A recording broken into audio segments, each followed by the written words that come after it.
د انګریزانو یا د غربیانو یو فارموله ده چې دوی تل د اسلامي امت په خلاف دا کوي. هغه دا چې وایي ډیوایډ ان رول، مسلمانان سره وویشه او بیا خپل پاچاهي کوي. فارورډ پالیسی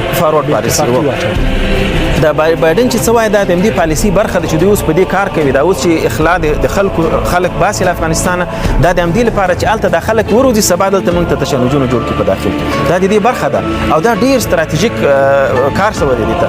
له کله نه چې په 1840 کال چې کله عثماني خلافت ړنګ شو، بیا انګریزانو چې امریکایان هم ورسره و، لیکن اصل پلان د انګلستانو او د فرانسې او د جرمني او د دې خلکو دوی په دې باندې فکر وکړ چې موږ څنګه د خپل هغه ازلي دښمن مخنیوي کولی شو چې هغه مسلمانان دي، چې دوی سره متحد نشي او دغسې یو خلافت چې 800 کاله په دنیا باندې امپراتوري وکړي دا رامنځته شي.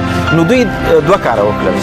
یو کار یې دا وکړ چې فیصله په دې وکړله چې هغه په مسلمانانو کې هغه بیداره او ویښ او زړور قومونه دا باید مشخص شي، بیداره زړور او ویښ قومونه، او دا په ټوټو وویشل شي. او هغه قومونه چې هغه دي نرم طبیعت دي، لکه څنګه چې استاد مخکې اشاره درلوده لکه هند او لکه مالیزیا او اندونیزیا، او دا خلک ډېر نرم مزاج دي، دا انقلابي خلک نه دي. انقلابي قومونه باید ټوټې شي. نو دوی اول کار په جزیرة العرب وکړ. دوی 4 قومونه مشخص کړل. دا خبره تاریخي خبره ده. اول عرب، دویم د افغانستان، دویم پښتانه چې د موږ غیر پښتانه ورونه خفه نشي، او دریم بلوچ، او څلورم کردان. دا په اسلامي امت کې هغه قومونه دي چې دوی انقلابونه راولي. نو فیصله په څه وکړه؟ فیصله په دې وکړه چې عربي جزیرة العرب چې ده دا باید په 22 ټوټو وویشل شي. دا بحرین کلی شو، دا قطر شو، دا اردن شو، دا فلانې دا دې ملک ته ورکړه، دا دې هغه هلته په ټوټو وویشل. پښتانه په افغانستان او هندوستان کې په منځ 2 څیرې کړل.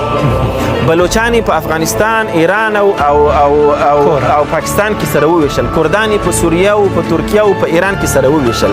د دې لپاره چې دوی دا سره په ټوټو وویشل شي او آینده د دوی نه یو انقلاب راپورته نشي. دغه اوس چې دوی څه خبره کوي، د همدې سیناریو یو هڅه ده چې غواړي افغانان بیرته همغسې په اختلافاتو کې واچي، لیکن افغانانو دغه خپل شتون اوس ثابت کړی ده. امید ده چې آینده کې عزتمندو د کفارو د دسیسو د توطیو علاج الله سبحانه وتعالی په خپل قرآن کې ښودلی ده. الله تعالی فرمایي په سورة الفرقان کې فلا تطع الکافرین وجاهدهم به جهادا کبیرا. الله فرمایي د دې کفارو خبر مه منئ، دوی سره دوستانه مه کوئ او تاسو دوی سره جهاد وکړئ، جهادا کبیرا، ډېر لوی جهاد، او دا جهاد د قرآن مجید په ذریعه باندې کېږي. الله دې موږ تاسو توفیق